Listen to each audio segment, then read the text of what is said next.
And we are live. All Okay. right. Welcome, everyone. Welcome to the 12th episode of the Sid Warrior Podcast. I'm so glad that all of you could join in. I hope all of you are doing well. Everybody who's joined in, thank you so much. And a big welcome to Monica. Hi, Monica. Hello, how are you? I'm very well. How are you? I'm very excited. Very Same here. excited, very nervous. Please Ah, don't be nervous. This is a very relaxed, very chill conversation that we are going to have. We are going to talk yeah. about something that I don't think many people have had conversations on, at least on YouTube. So I'm very happy that we will be talking about this because what you do is something extremely unique. And I'm very excited to explore more Okay. about it. Let me quickly Thank you. let me quickly say hi to the audience. Everybody who's joined in, welcome. I hope all of you are doing well. I hope that both me and Monica are audible, we are both visible, and everything looks good. If you can just give a big thumbs up and put a couple of hearts in the chat for welcoming Monica, and then we can start off. I think Joanna is already here in the audience. She's already put a very nice She told comment. me she will join. She said that Monica is the best. She's sometimes the only reason that some very sad kids in the hospital smile. My God, if we start like this, I'm going to start to cry, Okay, no. eh? I'm going to block Joanna if she's going to talk like this. No, no, please. I'm joking. So am I. That is true. It's like if we start to, if I have to start to say something, that is the work of a clown is not only about make people laugh. So, we are very emotional and we work with emotions. And I'm a very sensitive person and I cry for everything, for Oh good wow, things also. that Yeah. is that is such a like a paradox almost. But I can totally understand that because what you do, there are so many paradoxes in it. A lot. Right. So we are going to get to that, but in the off chance that there is somebody in the audience who doesn't know what you do, Monica, in your own words, can you tell us about what is it that you do? Oh my God, how many time I have? Oh, you have all the time you Well, need. basically, no, I because it's very difficult to find the correct words. But actually, I think I found a way. No, I'm a hospital clown, healthcare clown, clinical clown. There are a lot of ways of saying, no, and it's not. I'm not the only one. It's a profession. So in this profession, what we try to do is to work for the emotional support for very vulnerable people and especially at hospitals, and that they are suffering a lot. So we do through the skills of clowning. We use laughter, we use emotions, we use tenderness, we use hugs. Now it's not possible, but we used to do it. And with a lot of things that are involved in one profession that is very unknown. Hmm. That's the main thing, the best way of saying, I think. Isn't that the most beautiful thing that you guys have heard? Everybody in the chat, tell me if you've ever heard of something like this. The first time that I heard it, I couldn't believe that I didn't know of this before. I've been in the healthcare industry for the last 15 years, and before you, I never knew of such a thing. So thank you for bringing this thing into my world, this concept into my world. Well, I have to confess that for me it's a privilege. No, I haven't said that I'm the founder of one NGO that is called Biggest Minds. And when I explain not only the work but the NGO, I always explain that it's the result of two passions. One is my profession, is what I explain, no? Yeah. And the other one is India. So if I bring it to you, it's because I bring it to India because I'm in love. These things that you cannot explain, no? So I have very clear that one of the main objectives of of my life, of my Mhm. purpose of life, is to work um, through humor and with my profession to the ones that they are on pain, and also to bring the profession to India. Yeah. I have very clear that it's very positive and nobody is doing as I'm doing. Yeah. So I want to share my India, knowledge. On India's behalf, thank you for coming here. Thank you. Tell me what brought you here, because I know that you are from Spain. So Yes. what was that journey like? What got you from Spain to India? Wow. I cannot explain. I started to come here as a tourist in 2004, I think. And Mhm. I come three times, I think. And I fall in love. I have no other words. Sometimes it's very difficult when you are talking about emotions. It's very difficult to find the words. So Right. I always say that I fall in love. The first journey was amazing. It's like nothing compared. It was for me the best journey of my life, the best trip of my life. Yeah. So I convinced. I was talking with my friends all the time. I come with more friends, and the next trip they were not so nice. And meanwhile, I was training myself as a clown. I was working as well, not professionally, but as a volunteer. I created another NGO in Spain, and these two passions were separated. And in one moment, I heard that one important NGO from Spain that is in the south, in Anantapur, used to have a program of hospital clowns. So Mm. with another one of my partners, we say, okay, we can go. And that was 2013. But we were planning to come on 2013 on October, September, Mm. but he was offered to go to Africa to do the same thing with a program. Not the same thing, was much more better. It Okay. was a program for children with problems with nutrition and things. So he couldn't come with me. So I make a super drama for 2, 3 months. I say, what can I do? What can I do? And I say, okay, relax. You want to come back to India? You want to travel alone? And you want to try yourself what can you do there, no? And I was told about that here in Mumbai there was one NGO that Yeah. is called Mumbai Smiles, Mm. and I know the door, and they say no, but I can anyway. Well, in fact, the mail with the girl that was taking control of the mails, they say yes, but when I arrived, they say no. I was very stubborn, very stubborn, very stubborn. I could do something with. In that moment, they have a program for children with cancer in Mhm. Holy Spirit, Mhm. and then they have little schools in slums. Yeah. So that's it.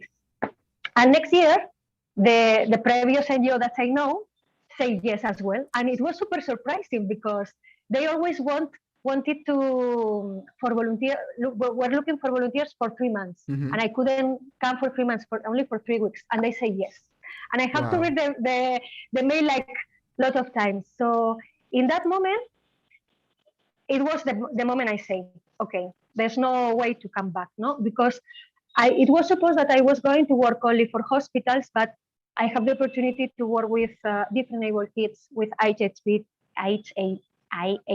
kids, Uh, with handicaps, with a lot of things. No, so in my mind, I suppose that when you have to make a change in mm. your life, you question yourself a lot, especially for choosing one profession like clowning, no? And all the time is I'm good enough or not or whatever.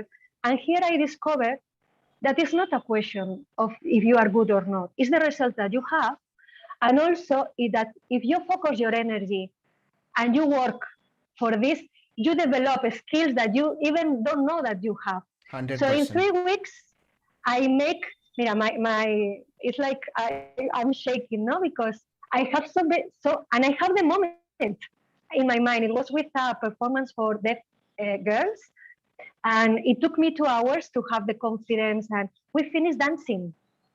And in that So, moment, there was one, uh, yeah, all of this was after 2000, between 2013 to 2015, 16, 14. 14. Oh, So that was in one year. yeah, but it was 3 weeks, 1 year, 3 weeks in other years. So after this, I came back to Barcelona. I arrived one Sunday night, and on Monday, I was working in a bank. So that Monday, I had a meeting of insurance because that was November and it was the last of the year and it was this thing of objectives. And I was thinking, what I'm doing here? I have the memory, the round table in the office. We are not arriving, Monica, what we are going to do. And in my mind, it was only the girls, it was only the patients of the hospital, it was other thing. So Okay, it took me 2 years, huh? you were working in a bank. Yes, You were working in a bank and you were thinking about the work that you were doing in India. yes, As a were you working as a clown at that time? yes. In that moment, I have another NGO in Spain working for as a clown Mm-hmm. for elderly people. We Wow. spent 2 years working continuously every week uh, with 41 beautiful old people, and it's where I started, where I learned how my heart was beating. No, Yeah. I'm training. I when I entered in the bank, at the same moment I discovered the clown thing. So it has been in my life all the time. No, but little by little, I was not sure. I was very young and I didn't know Yeah. anything about life, no? So when I discovered the clown, little by little, it was like coming, coming, coming. And it was one moment that I was here, no? And for 2 years, I was very bad because I know my heart was beating. I know all the signals were, you have to do this, but I was not brave enough. So it was horrible. These 2 years is like, but I made it. This is incredible. I think a lot of people can relate to your journey as far as at the in the depth of their mind knowing what they want to do, but thinking that no, this is too ridiculous. This is too far fetched. This is too out of the way. I can't possibly do this. So, when you say that you were working in a bank and your alternative is to travel to another country and work as a hospital clown, that is right up there with far fetched ideas. And I can't But believe you I'm know, talking to somebody who went and did that, who actually took that other choice. But even I didn't know. But now I'm 45. But when I make my 40 anniversary, I make a big party with all the people, and all my friends make these typical videos that everyone send a message or whatever. So all my partners or all the people of the clowning profession and where I was studying make the video talking about India, and all my family and all the people that was not related with the clown thing, Yeah. everyone choose a red nose, or we're talking about the red nose or planning. So it was obvious that these two topics or these two things were on the scene with all the people I was talking, Amazing. and I was not conscious about it. No, so Amazing. it's a question of time. I think life at the end give you uh, make you pass through little things, no, to prove yourself what you Yeah. have to do or not. But Yeah. then when you make the decision, it's like, wow, the red carpet. It's this is such an inspiration though. It's that everybody who is struggling at whatever age you are, if you are struggling with choices, if you're struggling to know what you want to do, I think this story is just a reminder that oh, it I don't think it can get tougher. The way that your journey has gone around in terms of the challenges that you've had to face considering what you were doing and what you're doing now. It is such a polar opposite. So I'm going to personally take inspiration from this story. But I was a clown as well in the bank. Oh wow, in okay. all the in all the senses. I'm not the one. No, because even I knew something inside of me knew that even in these 2 years that I have to make the decision, I went to the psychologist because I was not brave enough. I need to look external help because I was crying. Okay. They were 2 years very complicated, no.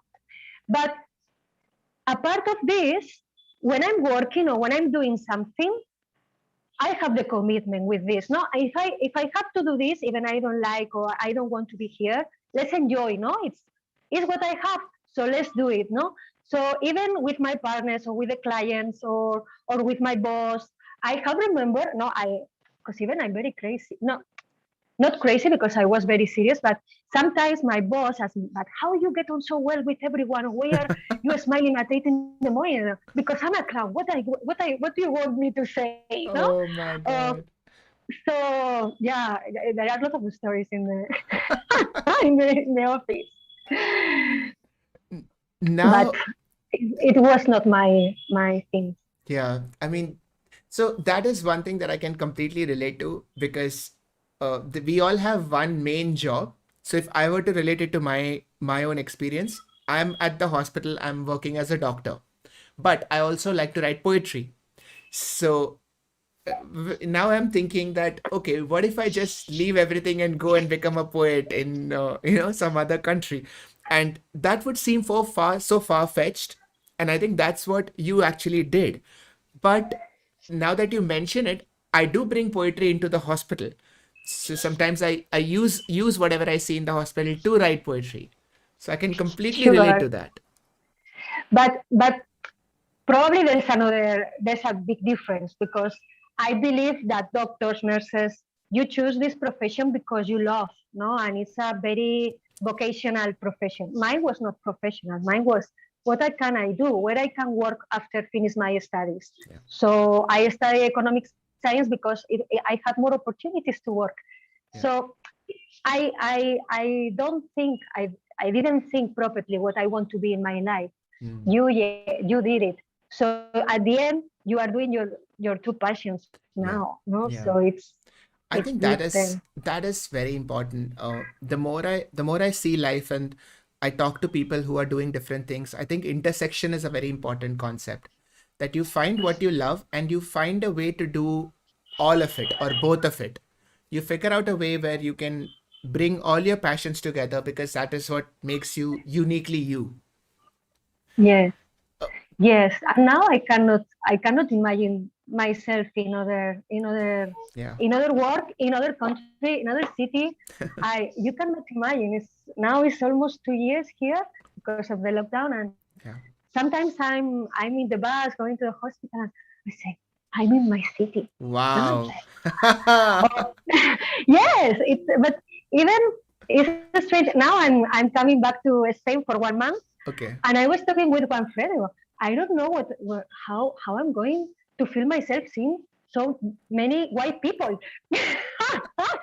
because I'm I'm very freaky with this, but I don't see the difference. I Yeah. feel at home. I promise. I land in the plane and I feel at home, and I don't Hmm. see the difference of skin. I don't. Even my English is not good. Even my Hindi is worse, and I cannot talk That's Hindi beautiful. for hours. Thoda thoda. And yes, I'm learning now.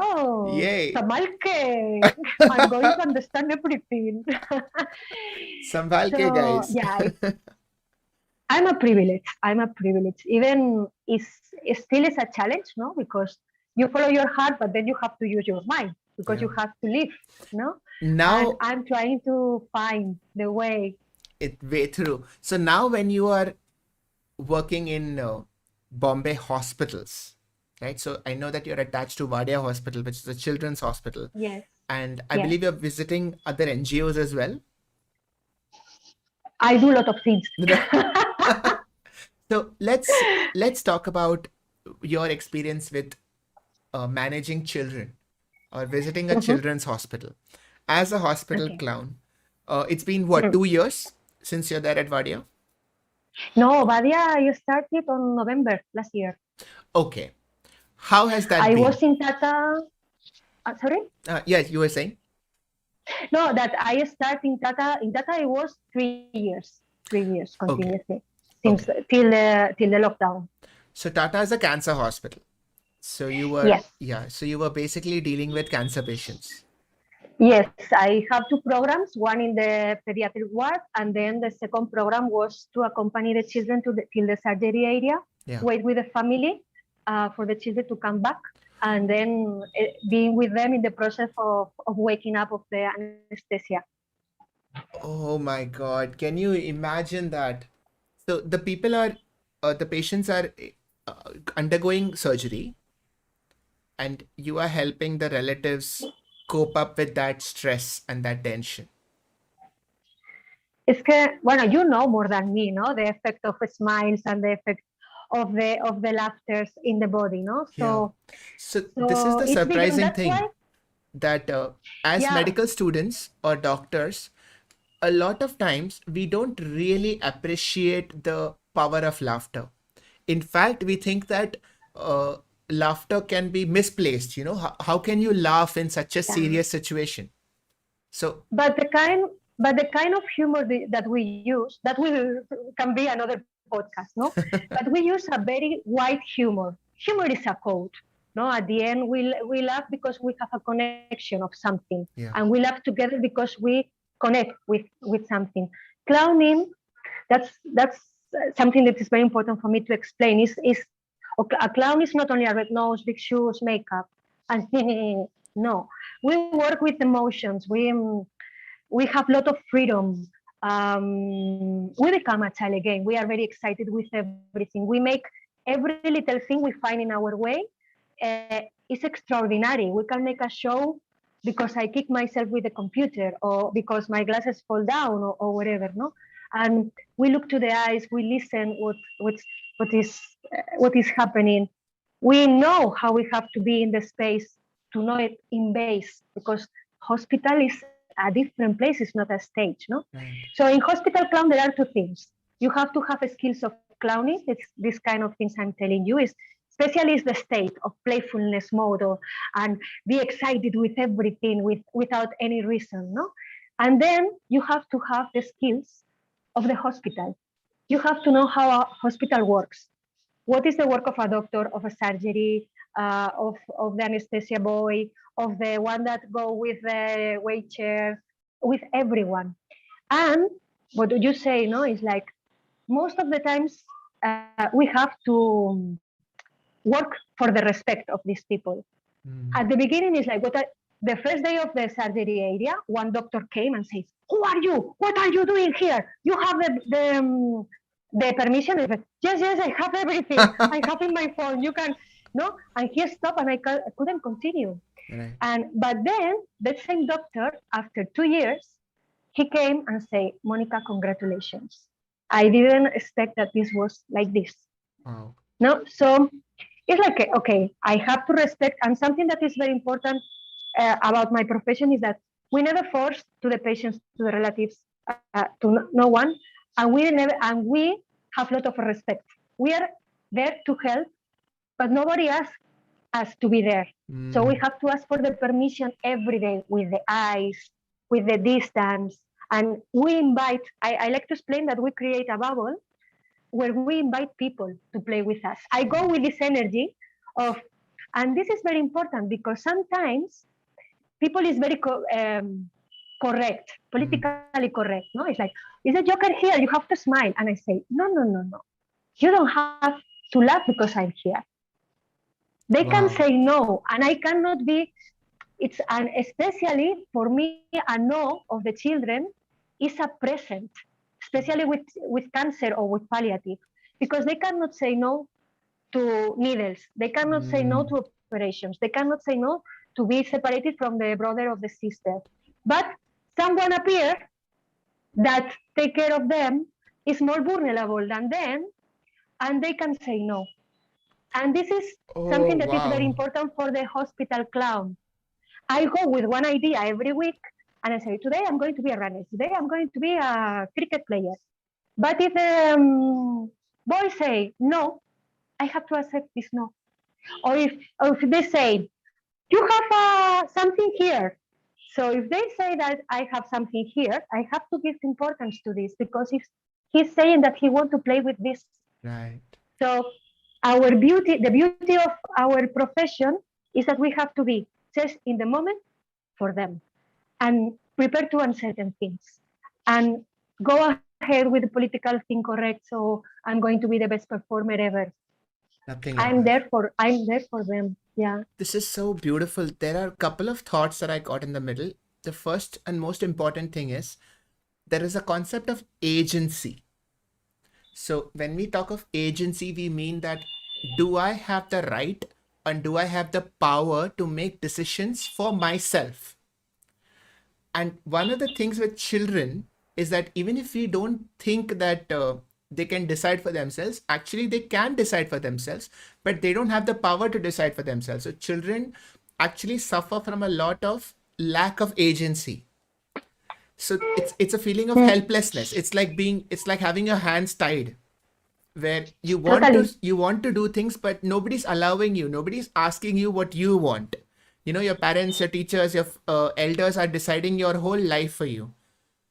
It's so it's so wonderful that you are coming in with that concept of giving them a sense, a moment of agency.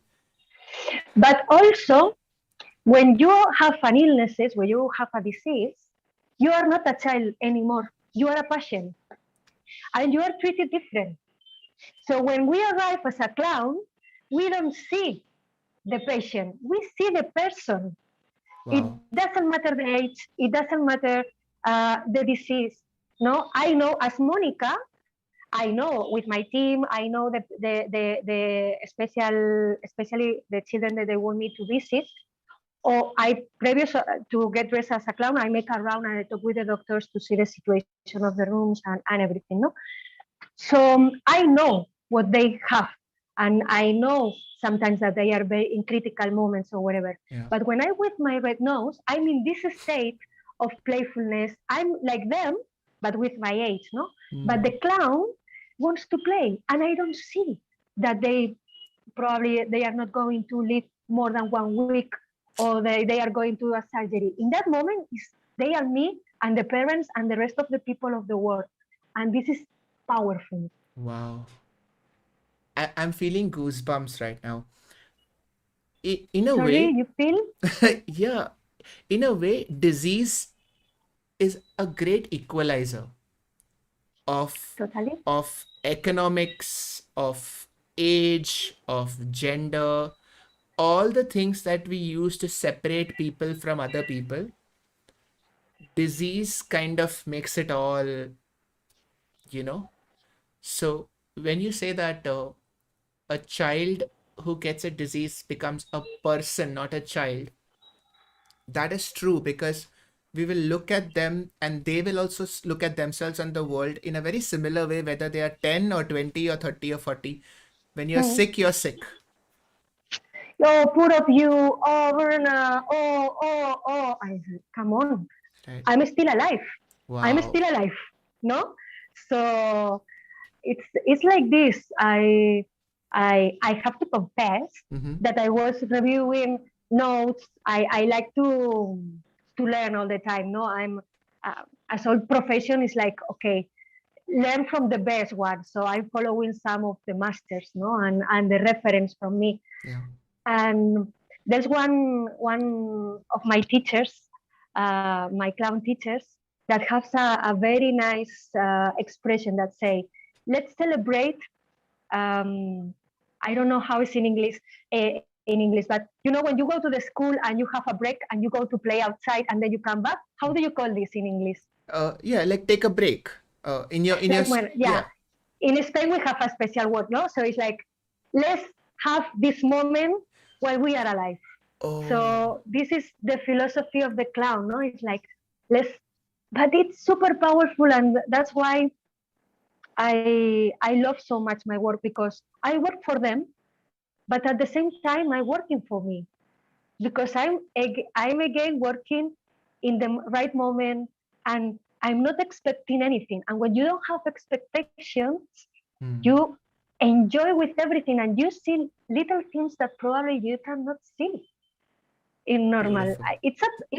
It's amazing because now I discover that all the philosophy of the clown you can apply to a normal life, and is wow, no? So Yeah, so that powerful. that thing that you said about how a clown moves into a space and starts to appreciate the small things, I'm going to take that home with me.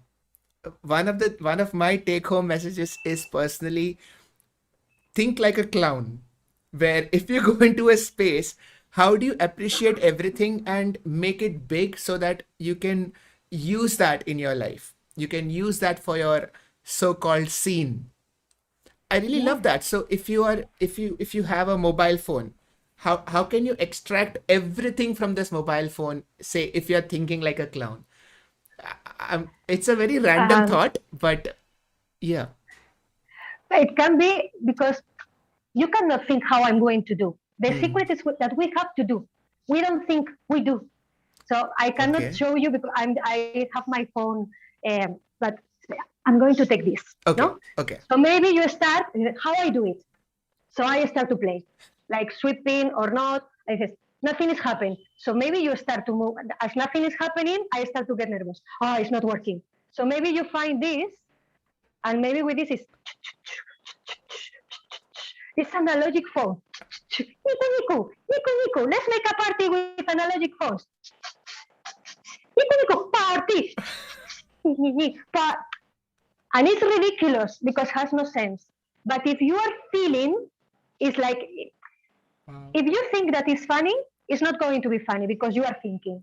But if you really feel and it's organic that from one movement you make another one, you are enjoying so much. And the different the clown I do come from theater. And the difference with the theater is that the theater is in a box, no? It's four walls. Yeah. With clowning, we remove. So it's like, Nico. So good, eh? And you come back. So you are enjoying it, you take your time. Again, it's amazing for life, no? When you can breathe, when you take care of yourself, when you enjoy, it's not selfish, it's selfish. It's like you are enjoying and then it's nice, eh? And just doing like this, you are inviting. You have yours. Show me how you move. Show me how you move. And no, how is the sound? Mine is how is your sound? Oh, wow. Tring, tring, tring, So or we whatever. I create, can just do whatever I want. claro. So ring, ring. In a word, Wow. with 50 beds or 40 beds, you can Oh, do all these things. you can start a whole a And you don't cappella have to group. bring exactly. And you finish, you require time and you have to believe in yourself. But first of all, you have to enjoy what you are doing. Right. While you are enjoying, at the moment, no more, basta, it's exhausted. Oh, and from this, you come to another thing. We start, give me air. Move it to me. Oh, I'm sweating. Move it to me. And the next game maybe is Just, so you don't have to think. It's the yeah. movement and the thing How do you get comes out to of your you own head?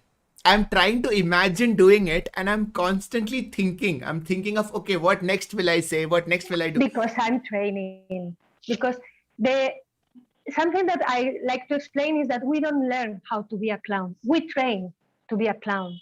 Right. It's like we allow. I explained that being a clown is being a child. No, when we grow up, we put a lot of walls. So the clown remove, and we prepare ourselves playing or with exercises or dynamics or whatever to have these problems and to see when are you blocked or not. And in my workshops, I always cry because I was totally blocked. And this is training. Right. 5 years ago, I have not these fast things, no, of doing. Yeah. It's because it happens. When it happens, no, you are fresh and training to disconnect. I put my red nose and and actually I don't need. Actually, I don't need. You have seen, no? We have made it a little. Wow. I like to. There are three things that I like to explain about clowning, like takeaways for the people. It's like we are training to feel and make people feel, and we have seen, no? If I'm happy, Yeah. it's like this. Or I can do crying, or I can do whatever. Then it's that we create together because I invite you to my party. Yeah. And as you are doing the ring, I incorporate the ring, and together we go for another one. Wow. So we are creating together. Yeah. No? Yeah. And the third thing is that ordinary things can be extraordinary. Damn it. These are life lessons, yeah. Monica, these are life lessons. Totally. But it's if you talk this kind of gurus of meditation or whatever, it's like, look the mosquito in the air. And if you start to think the mosquito, you see the colors of the mosquitoes in the flights. Yeah. No, but you have to take time and say, okay, a mosquito can be nice. I don't know. I'm trying to No, but this make is, a bad joke. this is the very essence of Zen, or being in the moment, being in the present, not really overthinking it, and getting out of your own way. And there is also the concept of flow. So flow is Totally. when you are who you are, where you are, nowhere else. You're not thinking of Mm, past, you're not thinking of future. You're only being it's whatever. If you're here. sad, you're sad. If you're happy, you're happy. I never thought clowning as that, but the more you explain it, the more it seems to me like it's almost a meditative process. Yes, and also for hospital, it's not only about clowning. It's Hmm. like we push the emotions. No, for instance, for cancer or for palliative, in the ICU, I like to crush myself with the wall or with the door or whatever because they have a lot of pain. Hmm. So you cannot imagine that how they laugh when you have pain, and or they can exactly, or they have a lot of breaks because they have Yeah. tracheotomies, they have everything. So at the moment that you are suffering in a funny way, Yeah. no, but you have pain, and you are helping them to release, to get these emotions out. Now we cannot hug, we cannot touch, no, but I used to, with the parents, when I see that they are going to cry or whatever, I take with me and I only give a hug and I help them to cry because they need.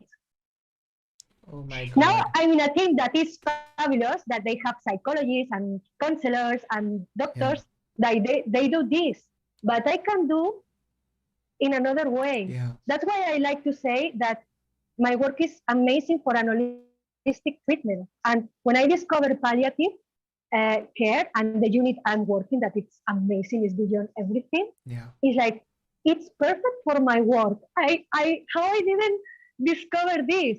Well, I have the answer because it has to be them, no, and I have to be prepared. But um, it matched so well Hmm. everything. Yeah. Since you talked about palliative care, and to the audience who don't know what is palliative care is when you take care of the patient while their disease is being managed. Everything else about the patient also needs to be looked after. So sometimes in any system, in any disease, there is a stage where medication cannot cure it, or even if it can cure, sometimes there are symptoms that medicines cannot really manage. Palliative care takes care of this whole thing, takes care of the patient in a more holistic manner. I want to talk more about palliative care, and I want to involve, your experience in palliative care and especially in pain, because I'm very interested in your opinion on what laughter does to pain. So, what is the role of laughter in healing? I'm going to do one thing. I'm going to bring in Smriti for this conversation. Okay, Okay, so Smriti is one of your colleagues at Wadia Hospital. So I'm going to just, is one of the doctors. Yes. yes, I'm going to just call in Smriti, and then we can have a conversation on what is palliative care overall. All right. Hi, Smriti. Welcome to the stream. Yes, I can hear you. Everybody in the chat, this is Smriti. She's my wife. She's a palliative care specialist and she works with Monica at Wadia Hospital. And she and she is amazing. I agree. So everybody, welcome Smriti. Smriti, say hi to everyone.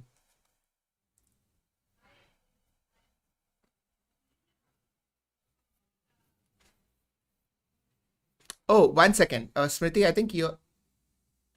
They're saying that they can't hear you. Hold on, hold on, hold on. Just 1 second.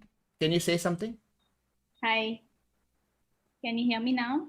Yeah, I think. Yeah, I think they should be able to hear you now. Just give it 1 second. 1 second. 1 second. Chat. 1 second. Atikan, Chaitanya, Harshit, B. Lasagna, If Nishant. not, you can take your phone and make some noise with Make the tring tring phone. tring noises. All right. All good. All good. All good. Everything is good. All right. Hi, Go on, Smriti. hi everybody. Hi chat. Hi Siddharth. Hi Monica. How are you?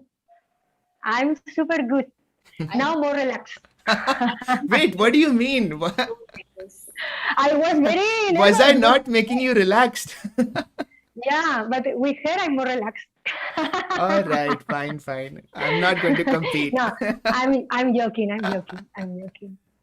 Monica usually relaxes us every week. So Hmm. every week when she comes to work, the team is at its most cheerful that day. Things happen better, and I am so chuffed to go into work on the days that Monica comes that I can't tell you. It's amazing. It's just too good. Uh, just give it a sec. Just give me a second. Let me just adjust the screen a little, and Okay. then we can continue the conversation. Hold on. All right. Chat, is that better? Harish? Yeah. I think this looks all right. Okay. Okay. So now is the moment that the talking machine cannot say anything. No, why? Because she says so many good things. No. That So is like, oh, yeah. Aw. we were, Smriti, I'm sure you were listening in on the conversation. It was incredible. I'm just looking at so many things differently. We just started talking about palliative care, and somebody had asked about, or I was explaining about what is palliative care, but I think you will be the perfect person to talk about what is palliative care, first of all. So, palliative care is medical care for any individual, whether it is an adult or a child, who has a life-limiting disease. And by a life-limiting disease, I mean that any disease that is going to hamper your quality of life or your quantity of life. So if your lifespan is going to be shortened by it, or just the quality of your life is going to get worse by it. So that's what palliative care. Those are the illnesses in which palliative care works. Right. In the body, there are all these different systems. So there is the heart, there's the kidney, there's the liver, lung, brain. Basically, there are 100 different ways in which you can fall sick. We have entire textbooks filled with ways in which you can fall sick. In every disease, if it progresses beyond a particular point, there is a limit to which medicines can cure that disease. And in medicine, and as doctors, especially as medical students, we used to think of things in binary, that okay, this can either be treated or it cannot be treated. And a lot of doctors go on to continue with that mindset कि अच्छा इसका कुछ कर सकते, so then do everything you can, and इसका कुछ नहीं कर सकते, so forget it. We will give them painkillers, but then not a lot can be done. So let's focus our energies on problems that can be completely solved. Absolutely. Yeah. I feel that palliative care tries to bring in that feeling of, wait, it's not a binary. There is a lot that can be done even if you cannot cure it. Yeah, so that has been conventional medical thought. I think that either you can completely eradicate an illness and be done with it, or if you can't, then there's not too much that can be done. But what palliative care tries to say or do is that there is a lot that can be done. Anybody who has an illness, there are about 50 different ways in which you can improve their quality of life while they have that illness. Right. And if it's cancer, then chemo is only going to help improve the quality of life to some extent. If it's stroke, or if a person is bedridden, then the medicines that you give for it is only going to help improve it to some extent. But there are what we call as symptoms, which is a manifestation in the body of whatever illness is there inside you. Those symptoms don't always get cured with get treated with chemo or with regular medication. So those symptoms need to be taken care of. There is how a person feels when they become ill. So different. The mind of someone who is ill is there's so much more going on inside their mind than there is in the mind of another person. Nishant has asked an interesting question in the chat, that are mental illnesses covered under this bracket of palliative care? So, Nishant, yes, because mental illnesses will affect the quality of life. Right. But the thing is that palliative care is not so well evolved in many areas of our country, of India, that not many palliative care teams or practitioners might see patients with mental illness. But that doesn't mean that they can't. One very interesting aspect of palliative care that I've noticed so far is how it is a team effort. Yeah. And in our medical education, we are never taught to think in teams. So I know from my own residency experience that we are all trained to be one man or one woman armies. That you should know everything, you have to manage everything, you are it. And in comes palliative care, where you have counselors, you have psychiatrists, you have physicians, and you have hospital clowns working together in harmony to improve somebody's quality of life. This sounds fictional. Do you know how important nurses are in the hospital? Right. And never or very rarely are they counted as part of like a whole team.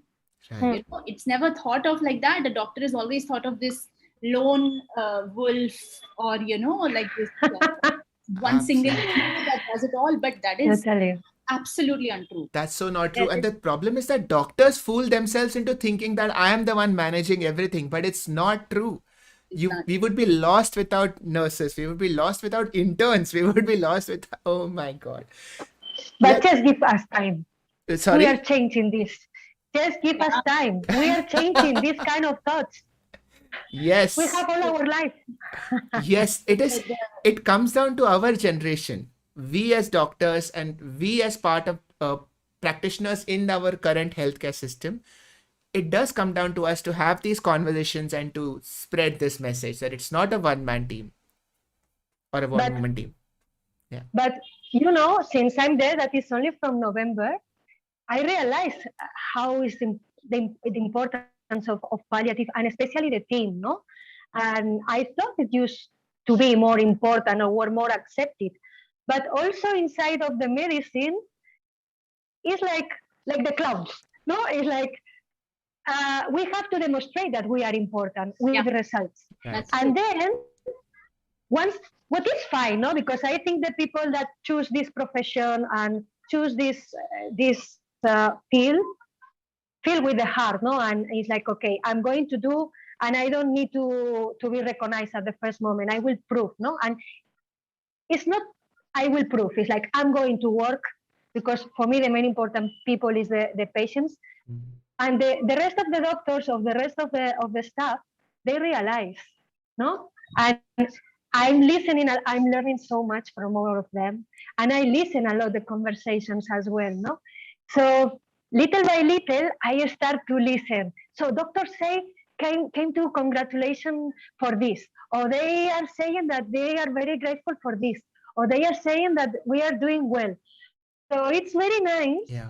See how the department or this team in particular is growing up and having the recognition, Recognition, I think. it's been recognized. Yeah, my English.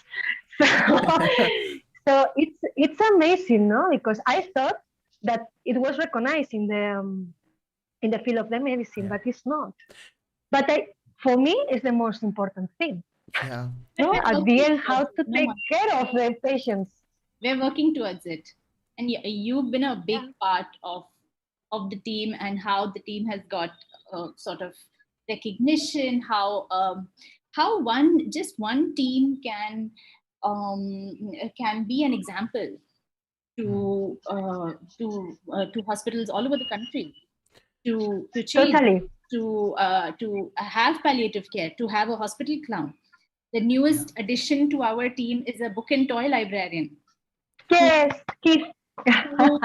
Who goes around with his jhola of books to all the wards, and he has avid subscribers who meet him every day and say, okay, I finished this one, give me a new one. And I love this. This is so holistic. Even their parents sit and read books when they have free time. So tell me But this. he has So, Yeah. ah, No, Monica, please continue. no, but he's so sensitive. He has so much sensibility because he detects also the state of the parents, and he always have time to be with them and Yeah. to make them feel well. No, sometimes I was talking about you, talking to you about the hugs.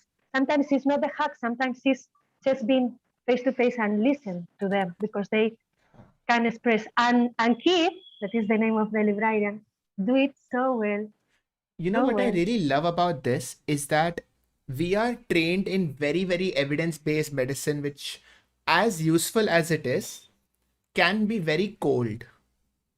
It is very clinical, it is very sterile, and I feel that we have a lot to learn from alternative medicine in terms of how emotions play a role, uh, personal contact plays a role, trust plays a role. And when I hear about the things that your team is doing at Vadia, I feel that you are incorporating so much of holistic medicine into the pre-existing background of evidence-based medicine. So you're not losing any of the benefits of evidence-based, but you're adding all the benefits of laughter, of reading books, of Yeah, community, of bonding, and that is beautiful. Yeah, and there is evidence to say that clown therapy helps. Yeah, yeah. There are There, a lot of studies, huh?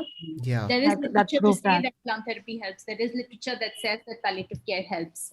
It's just that you must be also knowing that when we studied medicine, we yeah, never heard of palliative care yeah. in any of our books. We It's we just read that last line in the end, that palliative care should be advised.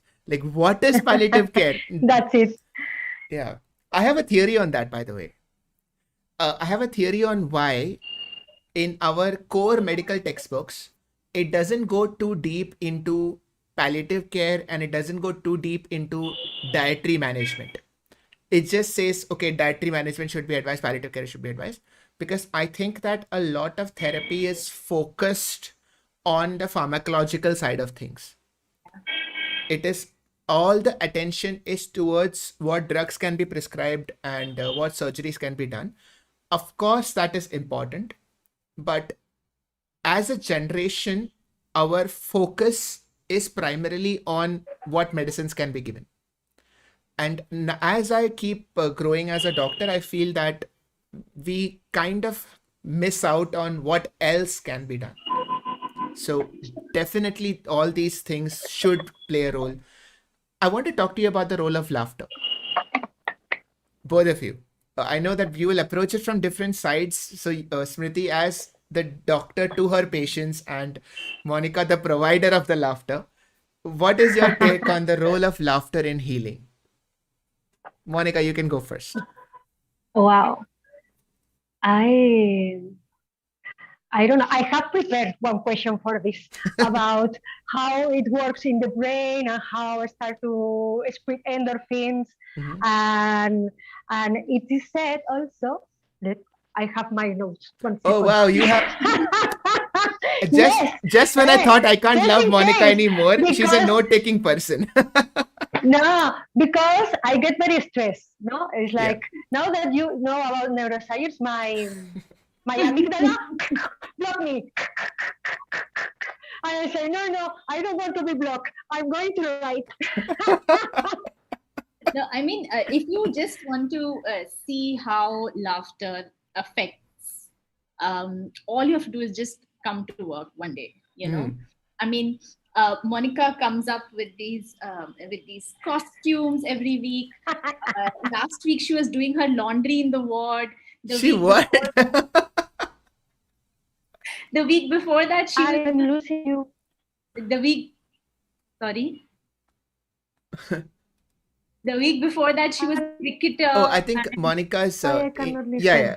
I think Monica's internet just lagged for a bit. I think she's Ah, back now now. yes. She's back. She's yeah. back. Yeah, No, yeah, so yeah. Monica, I was just telling Now him yes. how last week you were doing laundry in the ward, and the week before that there was a cricket bat. The week before that The cricket was amazing.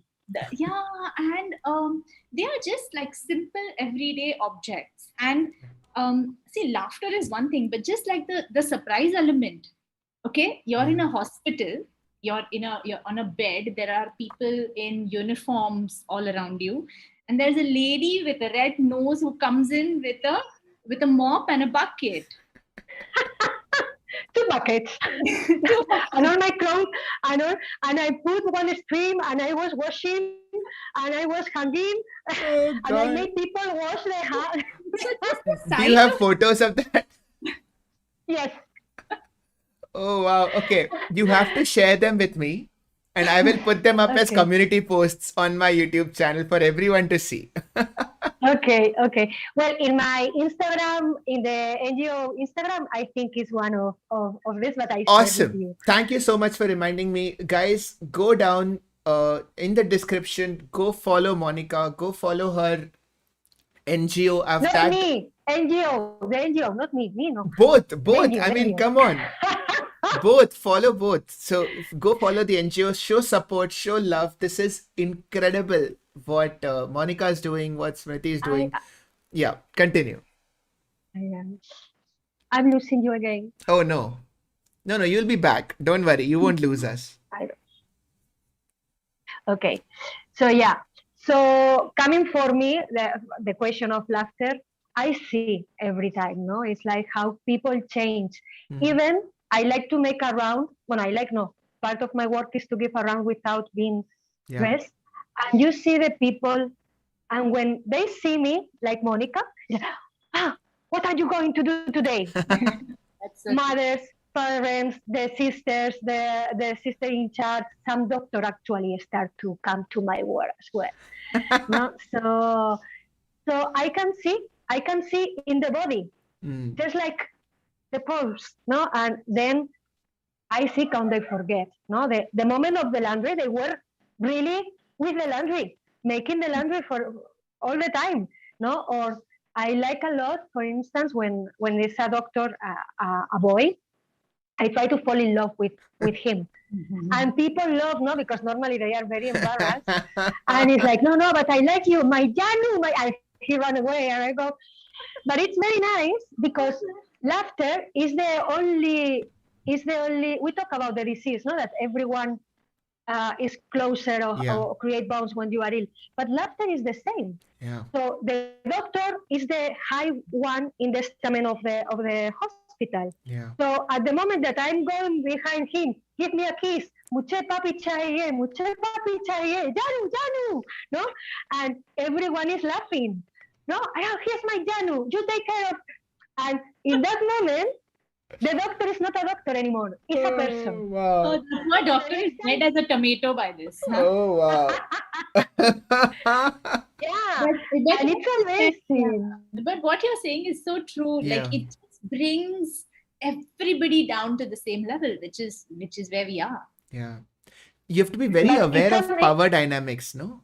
In a hospital, even in a corporate, I can imagine this working very well. That if you go to a corporate and you make fun of the CEO, for that one moment, everybody feels equal.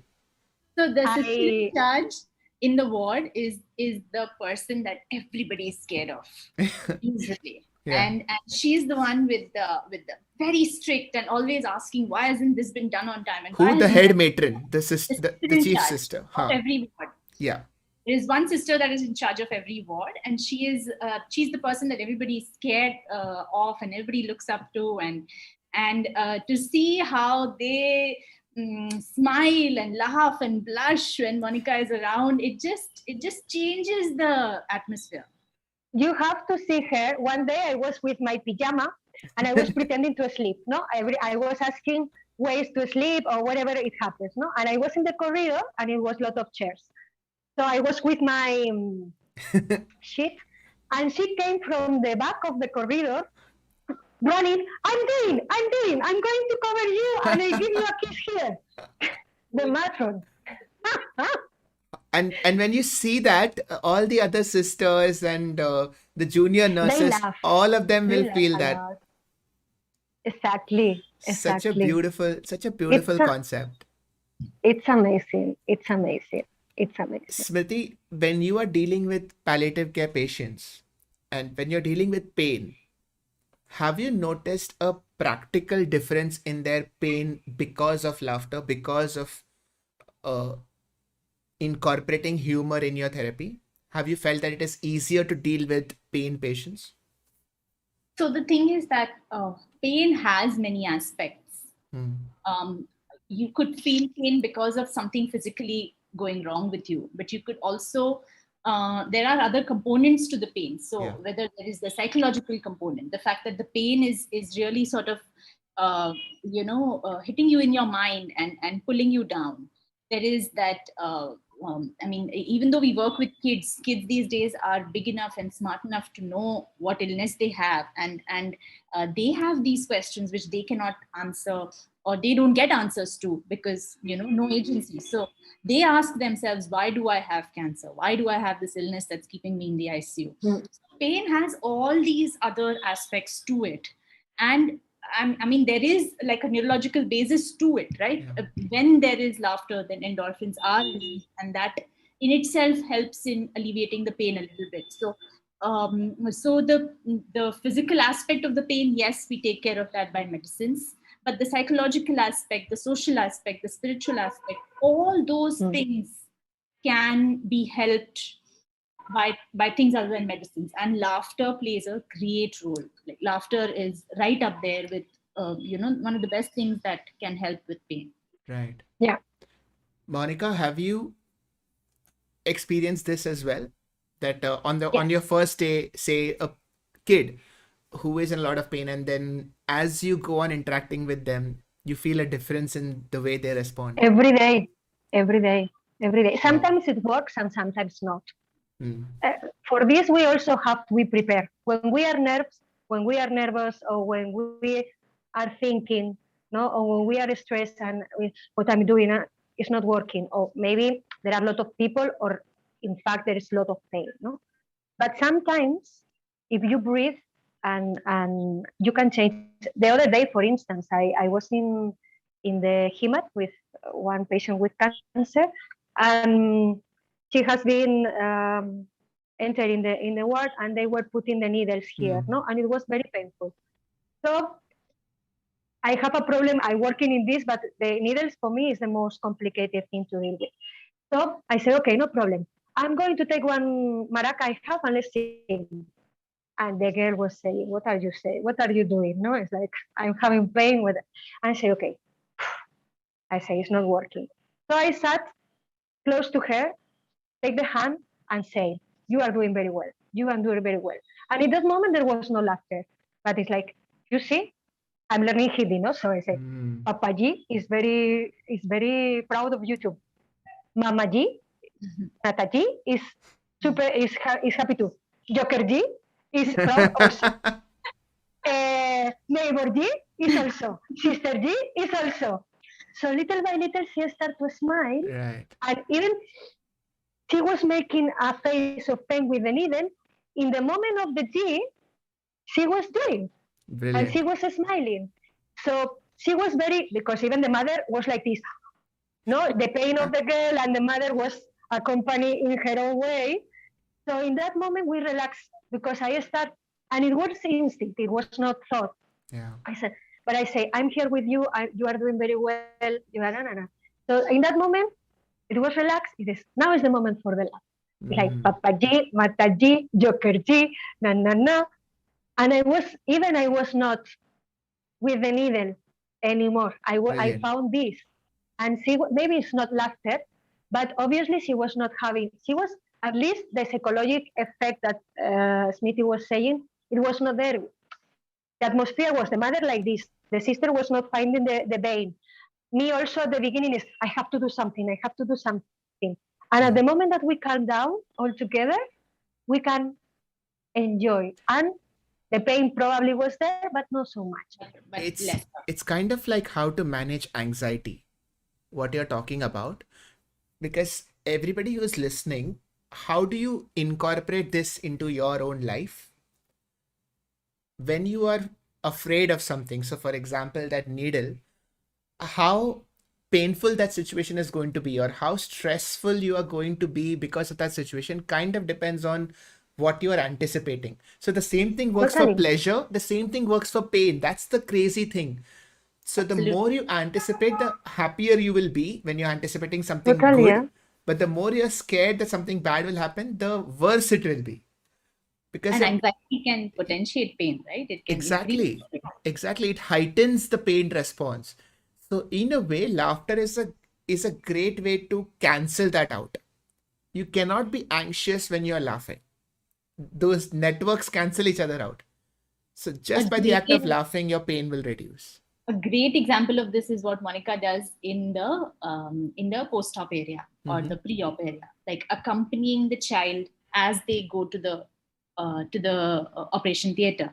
There is so much anxiety, so many. You're just wondering what will happen. Will it be painful? How long will I be in there? It's such a foreign environment, and to have somebody accompany you like that who will just distract you, who will make you laugh, make you smile, and that can make so much of a difference. That's what uh, But that's what that's what you do at yeah, TMH, right, Monica? yeah. It comes to my mind one day I was a pirate, no?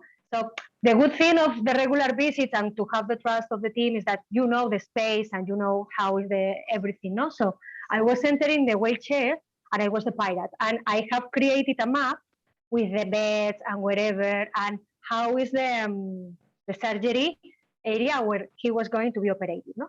So it's like, let's look for the treasure. Let's look for the treasure. Ekdotin is another thing that I like a lot. Ekdotin bus. So we were entering like this, no? And he was, you look for the treasure, no? So in that moment, I was with the anesthesia guy and say, you take care of him and you take care of her. So I start to create the atmosphere with them. And when he came, I was with the parents meanwhile.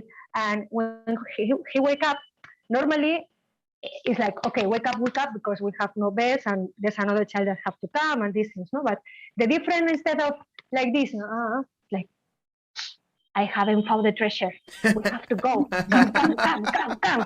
And the boy, that case, especially, he make like this, and where I have to go? And he started to say, Ekdotin. No, Sida, Oleg Selene. And then, Sida. And I start to make rounds, and there's no location. And So brilliant. we went out of the surgery area like this. So So then you have to brilliant. wait like this because it was in the back, no, it's that middle side, is to see the leukemia, and I stay with them a little. No problem, we didn't fight, but we have to make a plan. Do you have a parrot? No. Let's look, and then in the corridor looking for the parrot. No, you are not a parrot. You are not a parrot, and we recover like this. You know what, Monica, what you are doing, in its essence, okay, it is you are harnessing the power of storytelling, because stories can change reality. Hmm. So if you say that, okay, you're going into an operation theater and it is going to be painful, if that's the story in your mind, that is what is going to happen. But if you convince somebody that no, you are going for a treasure hunt and you're going in there to look for a treasure, then that is the story that is going to happen. It is very similar to Smriti, what you were telling me about the magic glove Yeah. that you use for kids. Can you tell everybody about that? So one of the things that is most distressing for kids is drawing blood or putting in a line to give fluids or whatever it is. So the principle of the magic glove is there's a little bit of hypnosis involved in it. You sit with the child and you say, and you take about 5 minutes to do the entire, to talk with them, and you tell them that, okay, I know that you're going for a blood draw, but I'm going to put on a magic glove on your hand so that you don't feel the pain when the blood draw happens. And now I'm going to slowly put the magic glove on each of your fingers. So I'm starting with the thumb, and I've put the glove all on your thumb now. And so you'll feel less pain on this thumb. And now I'm going to put it on this finger. And now you won't feel any pain on this finger. And now I'm going to put it on this finger so that the pain reduces even on this finger. And now I'm going to put it on this finger. And now I put it on this finger. So now all your fingers have the magic glove. So you will not feel pain. And now let me put the glove all over your hand, over the rest of your hand. So I put it on the top of your hand, and now I'm putting it on the back of your hand. And now your entire hand, you're not going to feel pain. And so the magic glove is on. And then when the child goes for a blood draw, the pain is markedly less. Wow. Even the way you were Oh, describing it, I think we all got a little hypnotized. yes. You see the level of how important also is the energy, no, Yeah, that we use. The level, because it's like we were concentrated, even with a screen, no? It's like, but we were together with the hand, exactly. and Because even when she was we, describing it, you could feel that, okay, you are putting on a glove. yes, no, it's like, And this is wow, at our age. I'm pretty sure that as a kid, I would completely believe in this. And I have no doubt. if the magic doctor says that this glove is going to stop pain, it is going to stop pain. Beautiful. Yes, Okay. Uh, One thing I wanted to ask you, Monica, this is not exactly about palliative care per se, but this is a lot of what you do reminds me of improv. Because yes, when you said theater, you know, so I recently had Kaneez Surka. She's a stand-up comic and she's an improv artist in India. Uh, and I had her for a podcast and we talked a lot about improv. And I'm going to ask you a couple of questions that I had asked her also. What is the one thing that you would advise somebody who wants to do improv? What is your personal take on this? Like, what is the one thing you need to be good at improv? that enjoy, that don't think, that Okay. just enjoy and breathe and trust, because everything is good. If you play the good things, will be better, and if you play the bad things, it will be better as well, because the connection at the end is with the emotions. If improv, I do improv. There's a Yeah. lot of kind of clowning or whatever, and I like much more. The hospital requires improv, so Yeah. I will say this is like, just enjoy and prepare yourself for the uncertain things, and trust in the and have fun with the other one. No, it's Hmm. like, because the other one is going to push, if you are with a partner or with the audience. No, at Hmm. the end, the audience is the one that is going to make you be surprised all the time. And this is what makes you be alive. And this is the beauty of the improv, that you are um, navigating, swimming in emotions. The poetic thing was Oh, spoiled with what a my. lovely way of putting it. You're just swimming in emotion. Improv is swimming in emotion. Beautiful. Swimming is not the word, but I cannot find the English word. But that's the power of Navigate. storytelling. Now I can only imagine swimming. Yes. That's beautiful. Okay. Everybody in the audience, chat, all of you who are listening, thank you so much for joining in. I hope that you had an amazing time. Thank you. Can you? I'm going to quickly read out some questions that people had, some comments. Atikan, did Monica go through a proper course for clowning? Yes, we discussed it at the start of the stream, Atikan. You can go back and see it. Nishant Bengani has said that I volunteered for Make a Wish Foundation for a month a long time back. It gave me a brand new perspective. I would totally recommend anybody having free time to volunteer for them. That's amazing, Nishant. That's really cool. We Uh, work with Make a Wish, and they're brilliant. yeah, yeah. They're too good. Nidhi Prakash, I'm suffering from autoimmune disease lupus. Should I go for palliative care? I'm getting treated at SGPGI Lucknow. Nidhi, I'm so sorry to hear that. Definitely talk to your immunologist because lupus has a very specific therapy, which is, immune modulator. So talk to your immunologist and discuss the need for palliative care with them. Mohan, as doctors, we take death quite mechanically and don't get very emotional, especially if you're in palliative care. How do you keep yourself from being fake just to not show apathy? This is actually an interesting question. Smriti, do you want to take that? Um, I'll read it out it's again.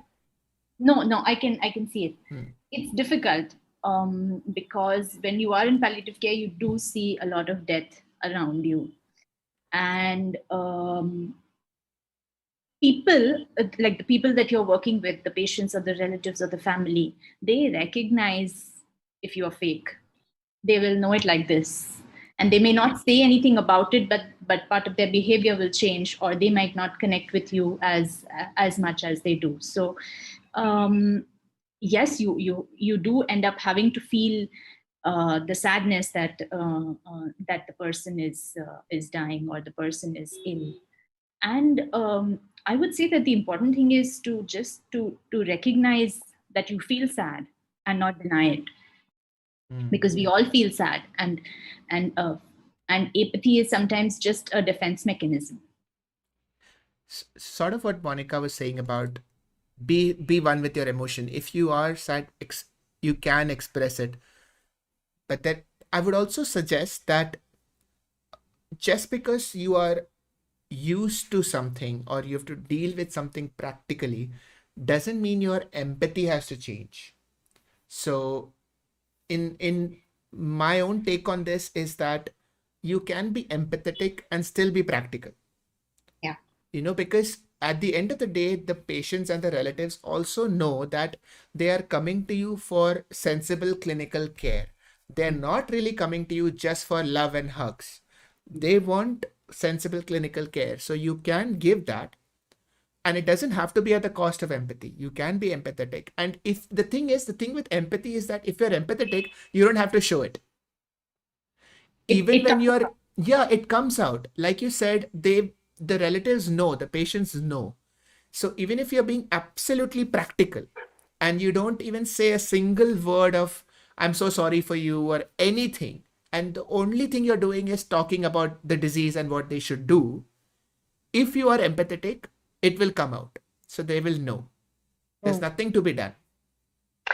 Yes. And there's also something beyond of words, no? It's a kind of communication. Yeah. The body. Between and the body language, Yeah. no? And there's another kind of communication that goes, no? Sometimes there are people that cannot express the emotion, so they cannot find the words. 100%.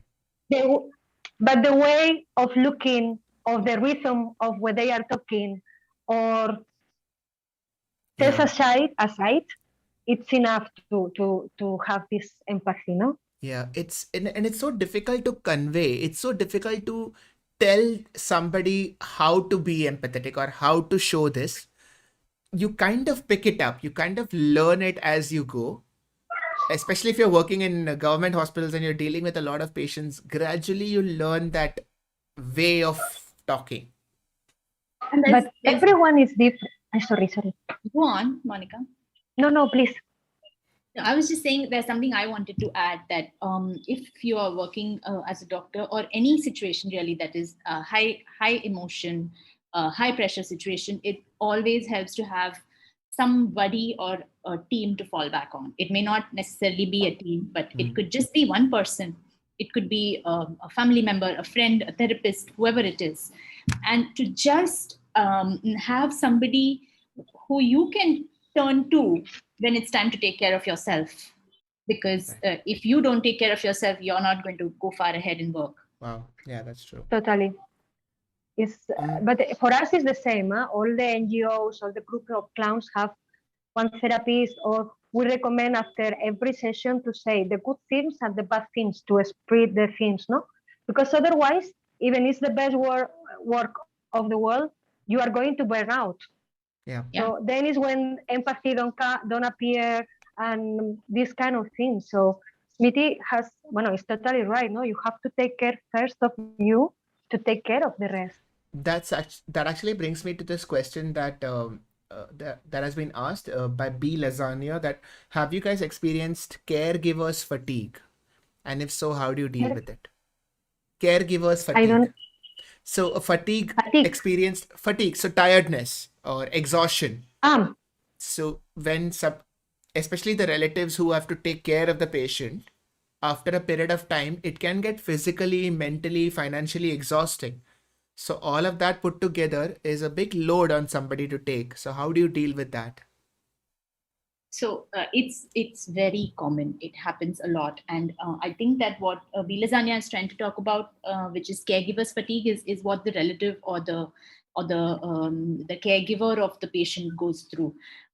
Even doctors go through something, or healthcare workers go through something which is called compassion fatigue, which is when how much do you empathize with patients, and with both, I think both types of fatigue, whether it is for patients, whether you're advising a patient's caregiver on how to deal with caregivers fatigue, or whether you're trying to take care of your own, what we discussed, all that makes a difference. Having somebody you can touch base with, taking breaks, go take a break if you need to, from work or from taking care of the person. Not everybody is able to do that, especially in low economic situations where you don't have the luxury of having somebody else take care of the person for you. But even in taking like a half an hour or an hour's time off every day, even if you are a caregiver for 12 hours a day, 24 hours a day. This is something that I've learned from my counselors, Yeah. who advise their patients. Yeah. But, It's this is so important, no? Because at the end, again, we will come to the question of being a team. And what you told us before, no, that normally doctors are alone and these things. Because at the end, it's common sense. It's like, okay, it's like when we were studying, no? It's like, okay, I'm going to give one round in the society, or I'm going to change, to cook something, or have a coffee, and then I come back and I come fresh. And we all know these things, but we are in that mode. So when you have someone that, hey, no, come here, go for a round. It's yeah. common sense because it's nothing new, but it's so good Yeah. have someone, no, that You have to be is kind to there yourself, first and foremost. totally. Sometimes we are not. Mm. Sometimes we forget that we have to take care of ourselves as much as we would take care of anyone else. So Mm. just do palliative care for self. Palliative self care, is that Oh, a I'm term? going to write this. Is palliative You self don't care a know, term? you don't know what you have done. Now every morning, I'm going to be palliative care for me. I'm going to take. I Is think we that just going to be your introduced a public concept. thing? Yeah. Next day in the hospital, we're in the group. Hey, guys, let's do something together. Let's take palliative care for us. Let's take palliative care. Brilliant. I'm glad I could contribute to palliative care in some small way. Hey, we are creating together. Don't forget. Yes. That's true. That's true. Brilliant. Thank you so much, both of you, Monica. Thank you so much for joining in. This has been truly one of the most amazing conversations that I've had on the podcast. I'm so glad that you could join in. Wow. Smriti, you I too? Yes. No, I only can say thank you so much, and thank you. I couldn't see anyone, any of the comments, but thank you to all the people that is with us, Yeah. and I'm super happy. I was very excited, and for me, it's a big opportunity. At the end, it's a very unknown profession, and Yeah. it's not only about me. It's about what Yeah. clowns can do inside of a hospital. So thank you so much for the opportunity. I'm so glad that I could play a small role in this, and whatever else that I can do to, spread the word and help people raise awareness on what you are doing. Improv never stops, guys. Improv never stops. All of you, if you liked the stream, put hearts in the chat. Thank you so much, Yash, Richa, Bhavesh. Do follow Monica on Instagram. I've put both her handles. I've put Monica Biggest Santos. smiles, not Monica, not Okay, Monica. not Monica. Biggest smiles. Yeah, big. Follow Monica's NGO. Okay, the description. It's in the description. Show support and spread the word of the stream, spread the word of what she's doing. I hope that more people get to know about palliative care, more people get to know about the power of laughter and healing. And I hope all of you are doing well. Smriti, thank you so much for joining in. Thank I'm, you so much for having me. I'm glad that you could finally be a part of Thank the stream. you. I'm going to see you all Me too. soon. Bye, guys. Bye.